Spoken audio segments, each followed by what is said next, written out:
Welcome to Dads with Daughters. In this show, we spotlight dads, resources, and more to help you be the best dad you can be. Welcome back to Dads with Daughters, where we bring you guests to be active participants in your daughters' lives, raising them to be strong, independent women. Really excited to have you back again this week. As always, every week, you and I are on a journey together. I've told you this before, and I'll tell you it again. You know, I'm a father of two. My kids are in their teenage years and in college. Your kids are going to be at different places, but we all are on that journey together as we raise our daughters to be those strong, independent women that we want for them to be successful and to find that path for themselves. It's not always going to be easy. The journey is not always going to be a straight line, but it is something that we all go through, and it is so important that we are able to have these conversations and that you can learn and grow from the conversations and the people that we have here every week.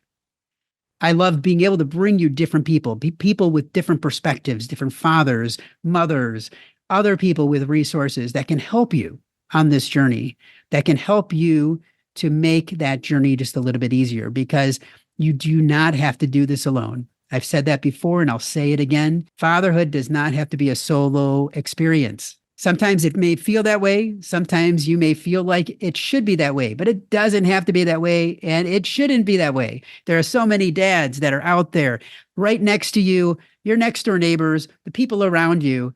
And by reaching out, by talking, by sharing, by being a little vulnerable, yes, I said the V word, vulnerable, you can definitely do so much to be able to help yourself to be that dad that you want to be. Today, we've got another great guest with us.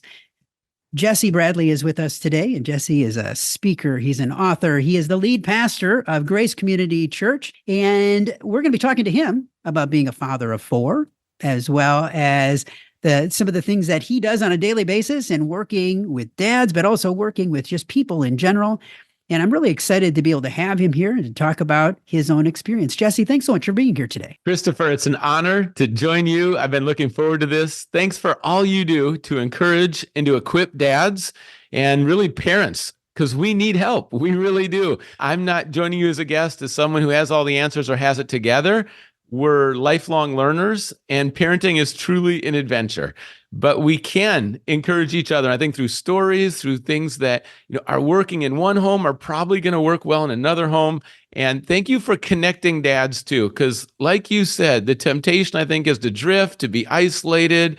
And with isolation, that's never the best spot to be. And we want to come together, and you've created community. So thanks for all you do. You've been very dedicated and devoted, and we appreciate it. Well, I really appreciate you saying that. Now, first and foremost, one of the things I love doing is I want to turn the clock back in time. And I know you've got four kids. You've got one daughter, three sons, and your daughter's 13 now. So I want to go back, let's say 14 years. I want to go back to the very beginning when you found out that you were going to be a dad to a daughter. What was going through your head? Well, that's an interesting story, because we had two boys. We'd also had three miscarriages. So we had really been on a roller coaster ride, and that helped us realize that every child is a gift. I believe that with all my heart. Every child is unique, wonderfully made, and truly a gift. Now, with our third child, when we showed up to find out, is it going to be a boy or a girl, the assistant who had the view of the picture, the first words out of her mouth were, "Oh boy." And that's not probably what you want to say when it's going to be a girl, because literally she looked at the picture and said, "Oh boy." And my mind went to, well, here comes boy number 3. And then a few seconds later, she said, "You're going to have a girl." And I was like, wait, what? So it was a gender reveal that went one direction, faked us out, head fake. And then we came back and a girl. I knew this was going to be a really different experience than the boys. Of course, there's a lot of commonalities, but I also knew this would balance our home a little more. With 3 boys right now and a girl, we were intentional to get a girl dog, just, trying to balance out the home a little bit.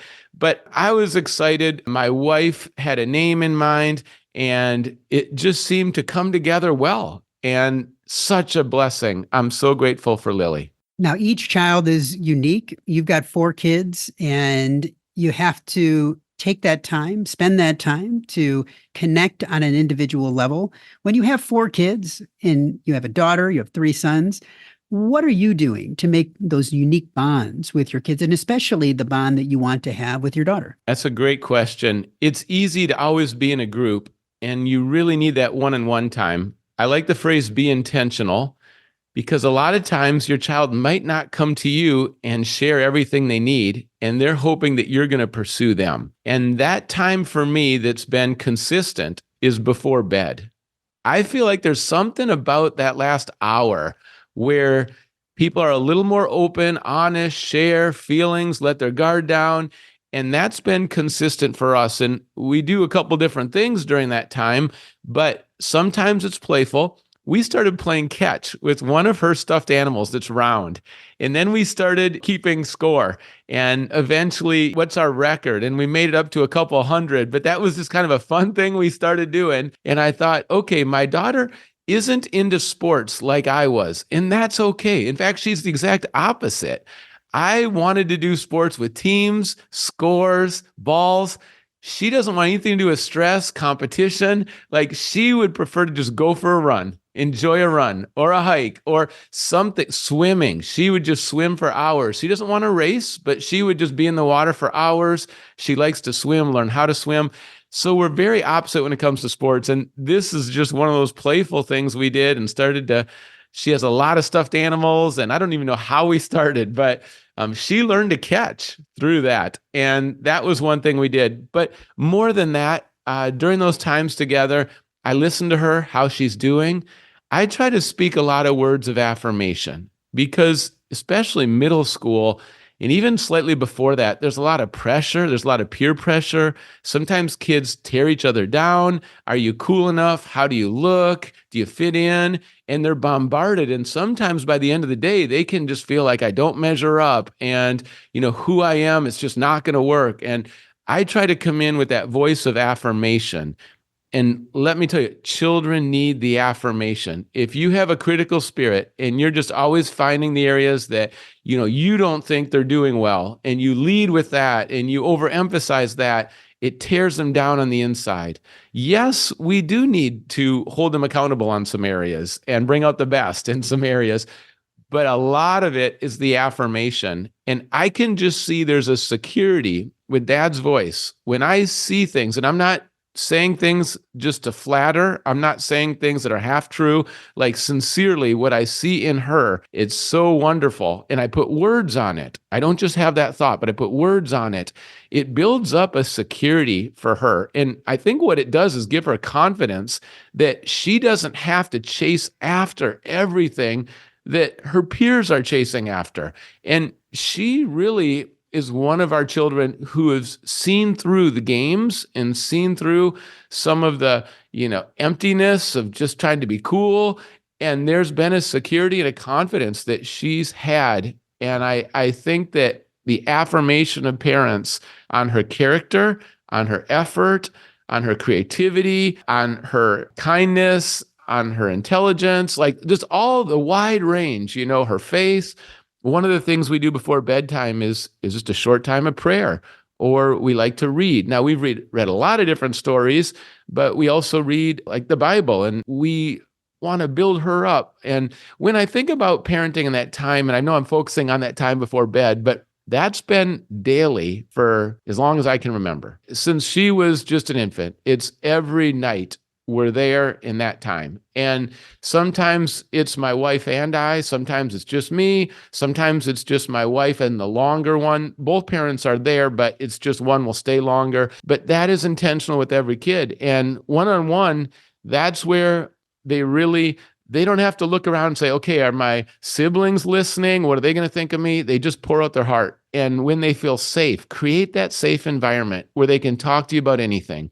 And if you start that early on, then when the teenage years come, that's already part of the culture and the conversation. They're just going to keep coming with that. And when they do, that's a gift. When they share their heart with you, that's a gift. And by being there to listen, sometimes it's not so much what I say, although the affirmation's important. It's just creating that safe place and listening. And as she starts to share about what she's thinking and feeling, just listening to understand, asking questions, drawing her out. She's a little more introverted than we have two extroverts, two introverts. And the extroverts just start to talk. And with those extroverts, you know exactly where they are. But the introverts, you have to kind of stop, ask them a question, give them time to think, ask them another question. I'm an extrovert, so that's not as natural as it should be. I think it's important to be quick to listen, slow to speak. I'm often the opposite. I'm quick to speak, slow to listen. So I've got to turn it down, ask questions, be silent, and then ask more questions. I've heard it said, you ask how someone feels. You say, how do you feel? And then you say, well, how do you feel about that? And then you say, well, what are your thoughts on that? You might have to ask a couple times to go deep. But once you create that trust, and all relationships come down to trust. And with your kids, do they really trust you? And when the trust is there, they open up and they share. And when they do that, that's a gift. And how you respond is important. And I love it that, my daughter has said, I feel like I can, talk about anything. That doesn't mean that she doesn't sometimes try to keep things secret or like we have a perfect relationship, but there's a trust that's deep and she shares deeply. One of the most precious gifts she gave me is a little coupon. And she said, Dad, this coupon is for infinite number of times coming into my room. And I mean, even this week, I got that years ago. It's on my desk. This coupon's good for infinite visits to my room. Anytime, and I come into her room and I'll say, well, Lils, I just came in today because, well, you gave me that coupon for infinite visits. So I'm coming in for a visit. And it's kind of playful at this point, but it's so sweet. It's so dear. But we like to joke around. And she has the way the heat is distributed in our house, it's not equal. And she has the warmest room in the house. And in the winter months, in Seattle, where there's a lot of rain and so forth, and I just come in there, I'm like, Lils, and she'll kind of say, do you just come in because I'm a warm room, or do you want to talk to me? We just play around with that kind of stuff. But we keep it light, we keep it fun, but then we also go deep. It's a both and. And I think a both and is really good. When you can laugh, you can cry, you can share your hurts, you can share what you're excited about, you can pray. Like the wide range, that is rich. And I know for me, and I'll let you talk a little bit because I just got into these sweet times with my daughter. But when I think about being a dad, yes, there's protection. Yes, there's provision. Yes, there's the physical activity we do, and there's a lot of different components. But for me, what's close to my heart is the emotional connection and also the spiritual connection. And I think when I consider the fullness of fatherhood, like how am I involved in all the different parts of her life to build her up, to encourage her. And I think a lot of times it's when that emotional or spiritual connection happens that we feel the closest. And I like to go there. And that probably ties in because parenting, I think, really starts when you're a kid and it's your experiences with your parents. And that shapes you. And you either see things you want to imitate or you see things that weren't there and you really want to bring. And I think for me, it's all connected. And I love the opportunity to have those times with my daughter. We almost always leave grateful. We leave appreciating each other. We leave those times just feeling joyful. Like there's a smile, there's a laugh, and it's sweet. I appreciate you sharing that. Now, I know that in talking to a lot of different dads, there are sometimes some fear that comes with having a daughter, raising a daughter. And every person's fear is a little bit different. What would you say has been your biggest fear in raising a daughter? That's a great question. I would say a couple of aspects. One, you're right, is that I know what it's like to be a boy. I don't know what it's like to be a girl. And when you have a child that's the opposite gender, for example, her hair, I don't know how, I don't even have any hair right now, but like, how do I help her with her hair as a kid, And it's like, oh, Dad, that's too hard on my hair with the snarls and trying to get that worked out. And how do I talk about jewelry? How do I talk about painting your nails? How do I talk about things that I just wasn't into and I didn't do? And so she's already different in terms of gender. And then she's different in terms of she loves to read. She will go through book after book after book after book. When I was a kid, I felt like reading was very slow. I knew it was good, but that was challenging. She loves to read. She loves to draw. I joked with her that you passed me up at about age 5. She could draw a better picture than I could as an adult. She's so talented as an artist and her creativity. And I was terrible at drawing. I still am terrible. So when you start adding all these different things up, it can touch on the insecurities that I have as a dad. Or can I really be a great dad if her talents are different, her interest is different, her gender's different, like all these things are different? How am I going to support her well? These are not my areas of expertise, right? Like if she wants to talk about A, B, and C, I can do that. But she's into a lot of things that I don't know much about. So here's, I think, a key is don't stay distant in those areas. It's okay that I'm much lower than her, or I don't know much, like when she liked Pokemon as a kid, or she, it's like, I don't know anything about Pokemon, like Warrior Cats. I don't know anything about that series. But so just I own it that I don't know anything. Okay, Lils, teach me a little bit about this. And then we turned it into a fun game because with Warrior Cats, it's like, oh, they all have 2-word names. And so I would say, Lils, like, would this be a good word? Like Thunderpaw, or something like that. And it just got to be playful. So that's one, is realizing that we have a lot of differences, but don't let those differences become a distance where I'm not entering in. And it's okay to come in with a lot of questions and learning and just be playful with it. I think the other thing for me that I found internally is that I naturally want to protect her a little more. Now, sometimes that's good. Probably sometimes it's not as good. But with, like, let's say boys start to have an interest in her, I want to protect her. Like, that's my daughter. Like, something's awakened in me that even more than the boys, not that it should be, but, she can stand on her own. She's strong. But I feel an extra, that's my daughter. I'm going to protect her. And, any boys that come around or any threats or if someone's picking on her, like, I feel like I'm going to enter right in on that. So those are, some differences I probably noticed. But with the first 2 boys, they are up, lots of energy. Like, they want to do things. They want to go. And I had to get them to a park early in the morning, and it felt like a park a day, at elementary school. Like, we've got to get the energy out quickly. And her pace was a little different. She moves slower. She likes to sleep in.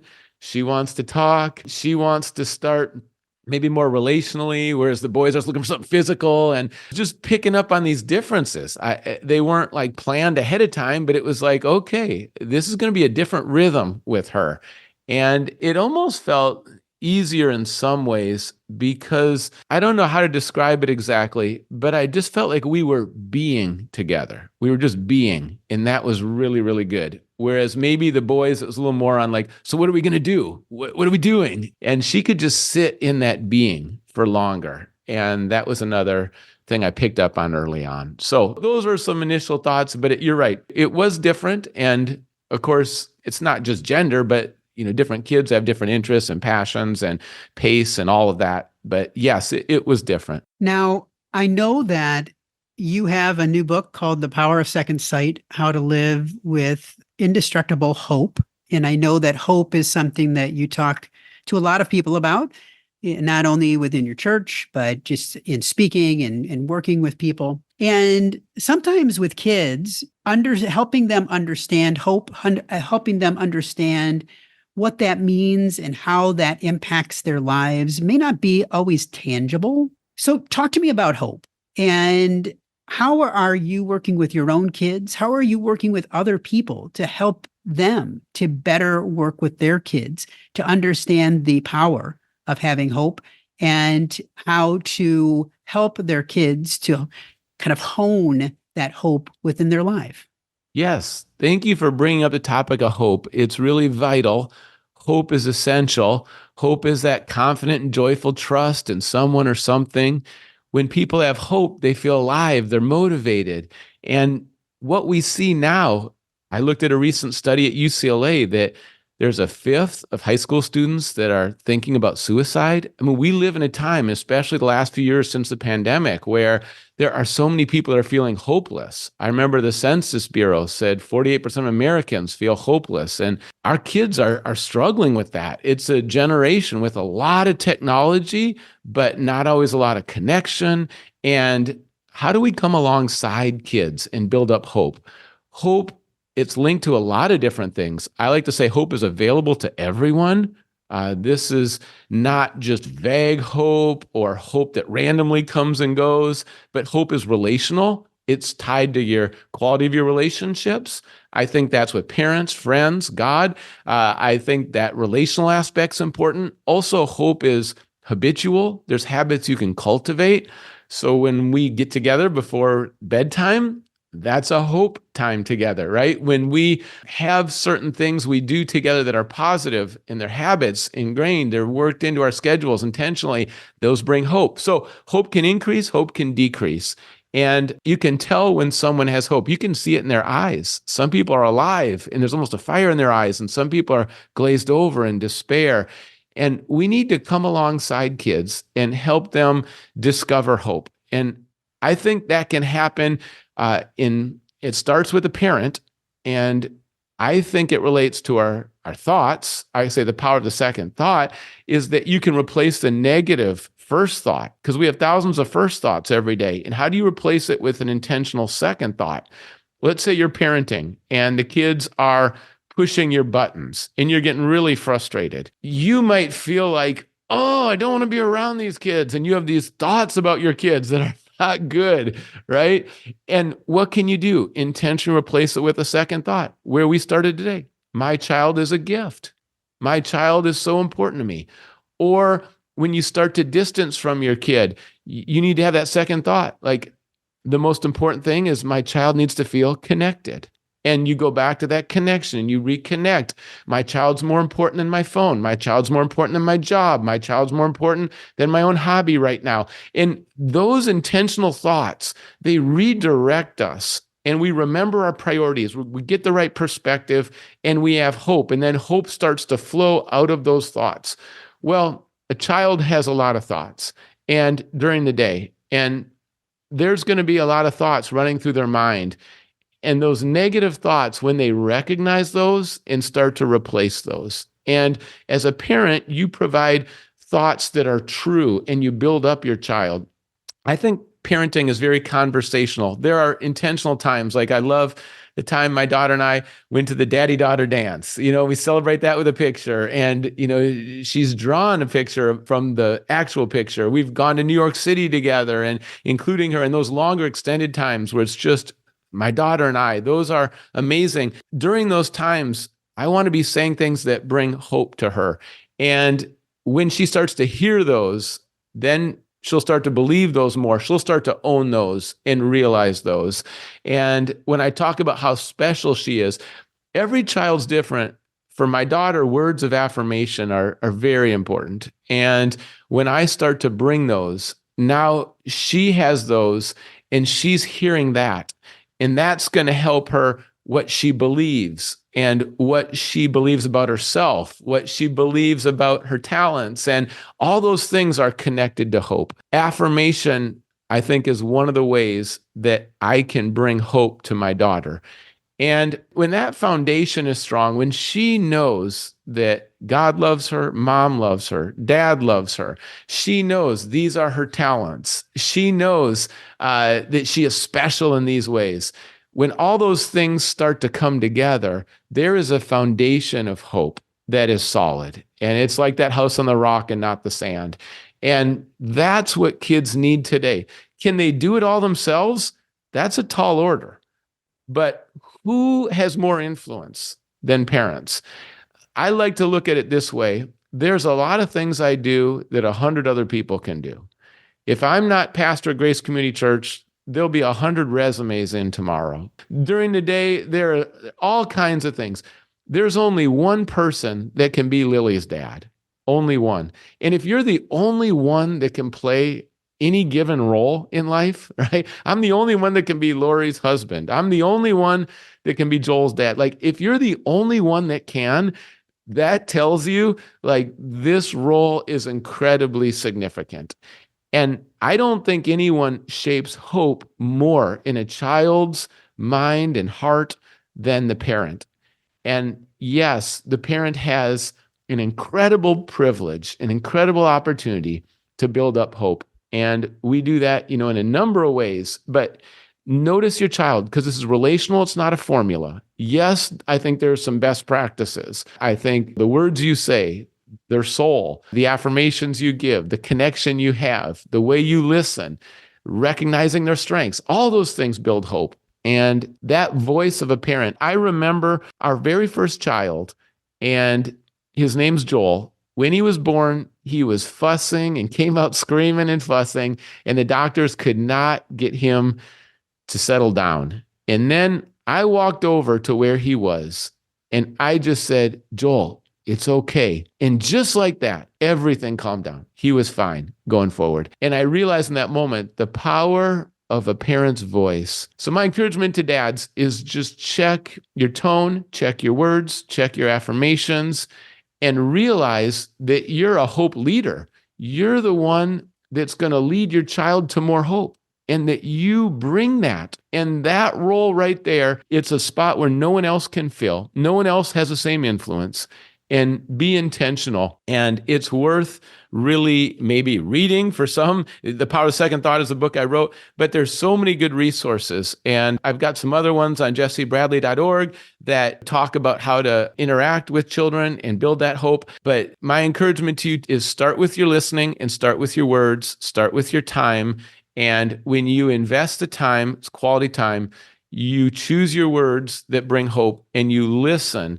And that combination right there, when a child feels heard and loved and they have truth statements that they can hold on to that are solid, that's a hope foundation. It's so much more than a feeling, and you can help your child have a solid foundation of hope. Now, going beyond helping your child to have that solid foundation of hope, many times in a father's life, a man's life, there will be things that will rock that foundation, that will challenge them in many ways and may shatter the hope that they have.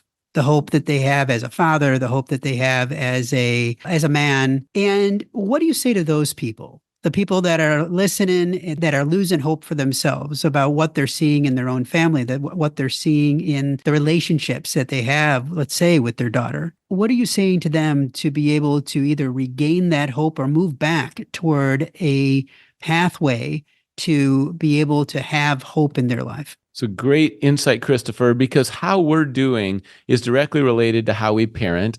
And all of us, every day, every year, hopefully we're growing, we're learning, we're healing. There's restoration. Personally, I think of 2 times during my life that were significant. One is going off to Dartmouth College and having success on the outside, but emptiness on the inside. And I'll tell you, I was in an Ivy League school, getting good grades, had a lot of friends. We won the Ivy League title for soccer, and I couldn't figure out what's happening on the inside. Why do I feel so empty?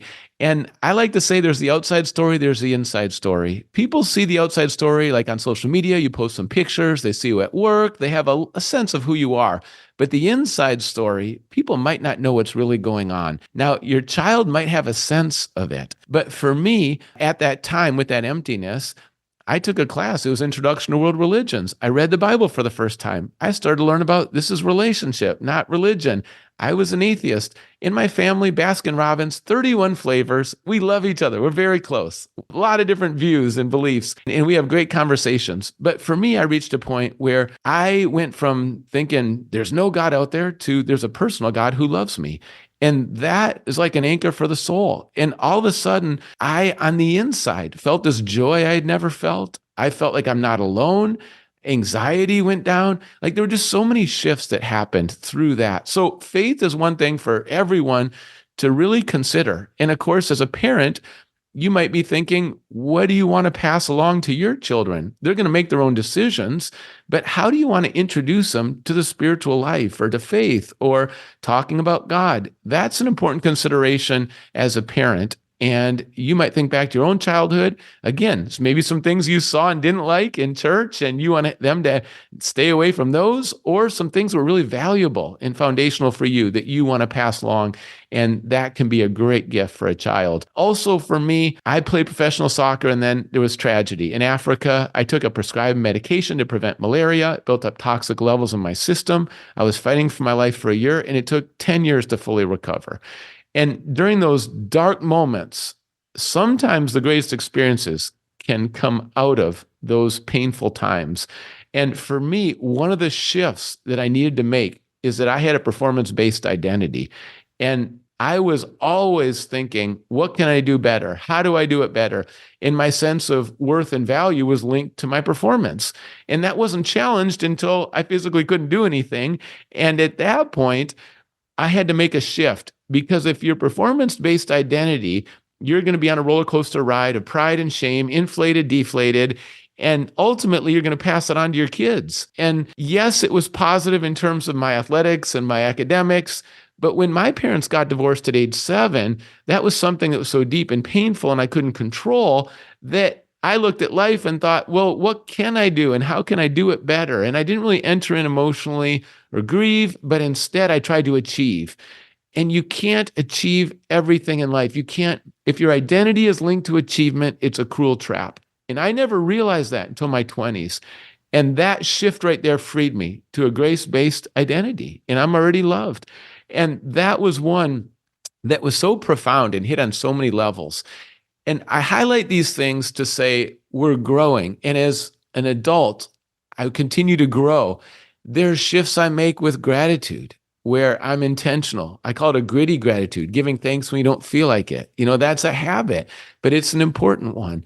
I was someone who fought emotions, didn't want to enter in. I thought grieving, who wants to do that? That's not fun. And I tried to avoid that. And maybe it's grown up in Midwest, maybe it's my family, maybe it's me personally, but I had to learn how to go there. And I'll tell you, maybe that's, if you're listening today and you're a dad, maybe that's something that is still new to you. But how important is that as a dad to identify how I'm feeling, to be able to talk about it, share it, work through it, receive healing, and that process right there.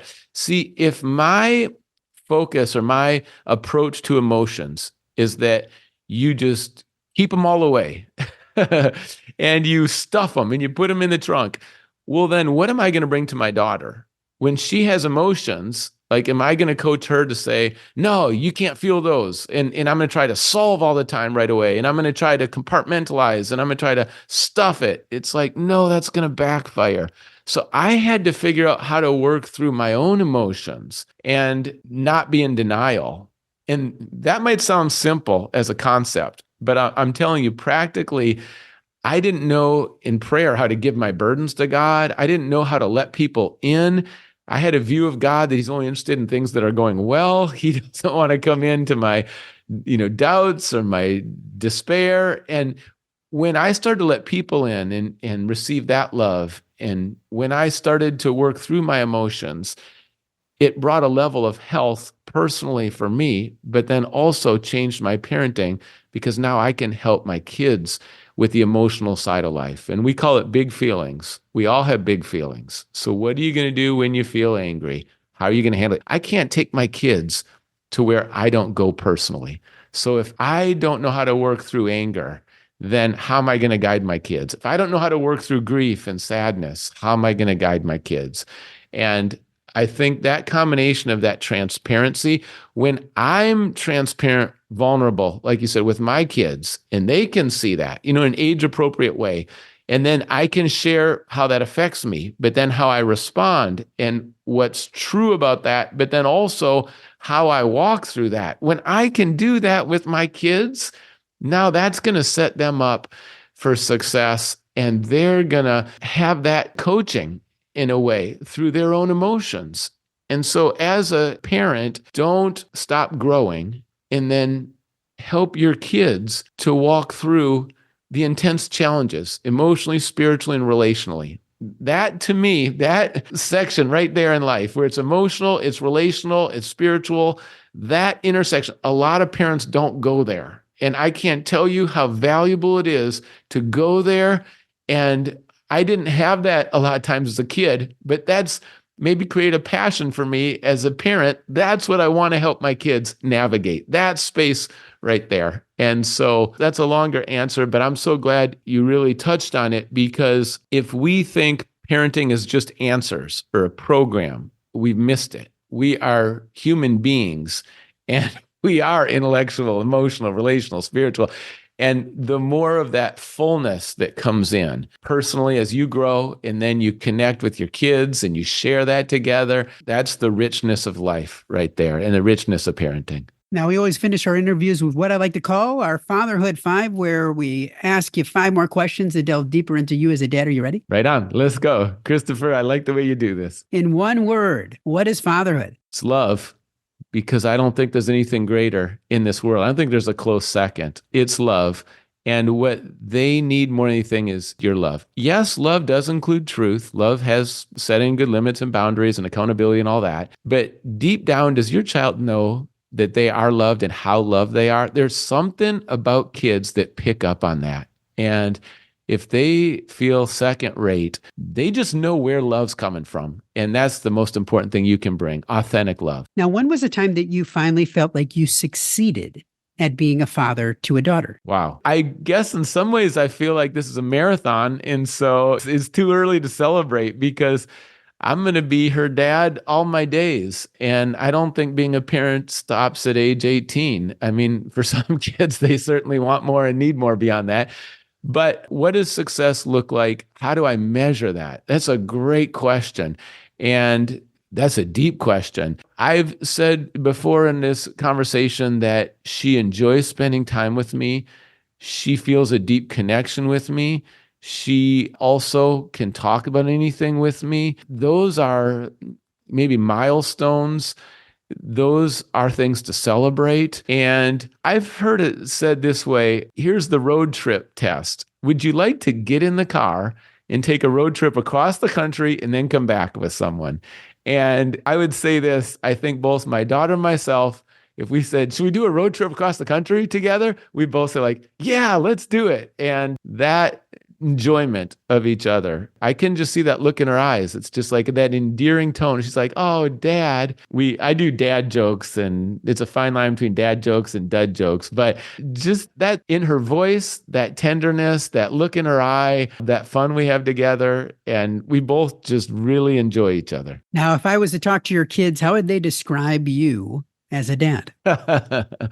Well, that's a great question, too. We should almost include them and bring them in for that one. It might embarrass me. There's a phrase, yum, you're embarrassing me. And that's playful, but it's like if I ever embarrass them, they can just say yum, and we don't have to get into a long discussion. It's just yum. So they might have some funny ones with me. My daughter likes to poke fun. Like, I like Greek yogurt, and she thinks it's the worst smell in the world. So, she might say, Dad likes Greek yogurt. She'll point to some of the idiosyncrasies. I'm bald, so I probably wear, a hat more often and to stay warm. But I think my daughter would say that I'm passionate about Jesus. That the ultimate compliment, I'm thinking back of the ultimate compliment is she would say, Dad, I want to marry someone just like you. Dad, I want to find someone just like you. And so I think she feels like I'm a good conversationalist. There's the overall how I treat people and my faith, and that I'm the same person, whether I'm at home and no one's around or, I'm out in public. I think those are the things she might highlight. But goofball, I'm probably a goofball more at home than I am professionally. So she enjoys that side of it. And yeah, when she's thinking, I want to date or marry someone that's like you, Dad, it's like, what better, could you celebrate than that? So sports, playful, goofy, fun to talk to, loves people, that kind of stuff. That's probably what she'd say. Now, who inspires you to be a better dad? Overall, I think it starts with me. I say, God, my heavenly Father, and then like, how does he treat me? And that really becomes the basis of how I treat other people. Like, God's forgiving, God's patient, God's kind. And I know there's mentors, and I've had a lot of them. I've seen it. My one guy, Doug, it was like, I remember thinking, okay, watching him interact with his kids. Like, he loves them so incredibly much. It was Saturdays were pancake Saturdays with Dad. And, he was just one of those guys that without even trying it, it wasn't like, oh, I'm going to mentor you here. But I saw how demanding his work was. And then I saw what he was like at home. And the people that inspire me most are the ones that are doing it behind the scenes when no one's looking. They're doing it. No one's covering their story. They're doing it, and they're heroes. And they're doing it consistent. They're doing it on a daily basis. They're doing it in a sacrificial way. They're doing it in a genuine way. And they know how important parenting is. They know how important their kids are. And I'm constantly challenged by that because my work is demanding, and I got to be careful not to bring leftovers home. And it's like I've given all my best at work, and now I'm just, well, Dad doesn't have much left. That's easy for me to fall into that trap. But it's the dads that I've gotten a glimpse of behind the scenes, and no one else really sees it. And it's not the spectacular. It's more, again, of the consistent. And they show up the same way, non-anxious presence. They're having fun with their kids. They've created some ways to make memories together. Those are the ones. And I don't have that down. I miss out on opportunities. I'll just say that. And then I'm aware of those. So I have to really be intentional. I keep coming back to that phrase, be intentional, be intentional, be intentional. But they inspire me because I see how intentional they are. And I think I've got a long ways to go. Now, you've given a lot of pieces of advice today, a lot of things for all of us to think about as fathers, and how we find hope in our worlds around us, how we instill that hope to our kids, but just in general, the experiences that you've had and things that have worked and things that you've been challenged with. As you think about dads out there, all dads that are out there, what's one piece of advice you'd want to give to every father? On the one hand, I would say, don't try to be too controlling. And all my kids have been very different than me. And I realized early on, if I try to make them just like me, or my dreams for them, my goals for them, it's just not. I was up at about 2:00 with one of them talking about online business because they're so motivated to try to figure all that out. Like, I personally don't have any interest in online business, but rather than try to put a ton of limits and try to redirect or try to say this isn't as good, like, you've got to get excited about what they're excited about in the way that they're bent, their personality, their passion, their talents. Like, don't try to over control that. So here's, I guess, a summary: tender and tough. Know when to be tender, know when to be tough. And I find that the dads that are trying to be over controlling, it's like on the sidelines. It's embarrassing how they're talking to the referee, like after the games, like what they say to their kids. Like, I almost feel like they're living vicariously. Does the kid even enjoy that sport? It's like, no. Being tough as a dad is not controlling your kids. You've got to loosen up that grip and let them be who they're designed to be. I like to say, ultimately, my kids are not mine, they're God's. And that helps actually bring freedom, that I don't have to try to call all the shots in their lives, but instead, how do I set them up for success? And then the tenderness. There's going to be some really incredibly important times to be tender, and the kids are going to need it. And if you're always strong and harsh with them, they're not going to grow and develop. They're going to resent you. So when to be tough, when to be tender, figuring that out right there is incredibly important. And I would say, just notice during the week, like, there might be some times when you're way too soft and lenient. You kind of know your own bent, right? And if you just let them have endless devices, I mean, that's easy for me sometimes as a dad. Like, I don't limit their devices enough, right? If I don't have any limits there, now I'm being soft when I should step up and say, hey, let's talk about physical activity. Let's talk about exercise. Let's drop that phone and let's go do it. So tender and tough, my encouragement is just to notice your patterns, what you naturally do. And there's probably some areas where you're either being tender or tough when you should be the opposite. And don't just do what comes natural. Don't just do what your parents did. You've got to make some shifts so that tender and tough are played out really well. And that, I think, is really key. Another combination is honest and humble. Be honest and be humble with the kids. Bring love and bring truth. that combination. These are fruitful as parents. When you're honest and humble, when you bring the truth in love, when you know when to be tender, when to be tough, those are the things that I kind of come back to and just keep checking all the time. How am I doing in these areas?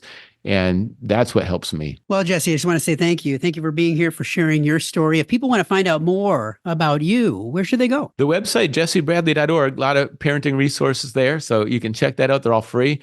And then on social media, Jesse J. Bradley. Love to connect with anybody, hear how you're doing, and let's keep learning together. Again, Jesse, thank you. Thank you so much for sharing your journey today, for sharing the highs, the lows, and everything in between. And I wish you all the best. Christopher, you love dads and you love daughters, and it shows. We appreciate it. You are giving so much to us. So keep up the good work. Don't slow down.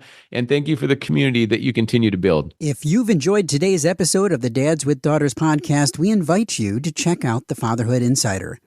The Fatherhood Insider is the essential resource for any dad that wants to be the best dad that he can be. We know that no child comes with an instruction manual, and most dads are figuring it out as they go along. And the Fatherhood Insider is full of resources and information that will up your game on fatherhood. Through our extensive course library, interactive forum, step-by-step roadmaps, and more, you will engage and learn with experts, but more importantly, dads like you. So check it out at fatheringtogether.org. If you are a father of a daughter and have not yet joined the Dads with Daughters Facebook community, there's a link in the notes today. Dads with Daughters is a program of fathering together. We look forward to having you back for another great guest next week, all geared to helping you raise strong, empowered daughters and be the best dad that you can be. We're all in the same boat, and it's full of tiny screaming passengers. We spend the time, we give the lessons, we make the meals, we buy them presents. Bring your A game, 'cause those kids are growing fast. The time goes by just like a dynamite blast. Calling astronauts and firemen, carpenters and muscle men. Get out and be the world to them. Be the best dad you can be. Be the best dad you can be.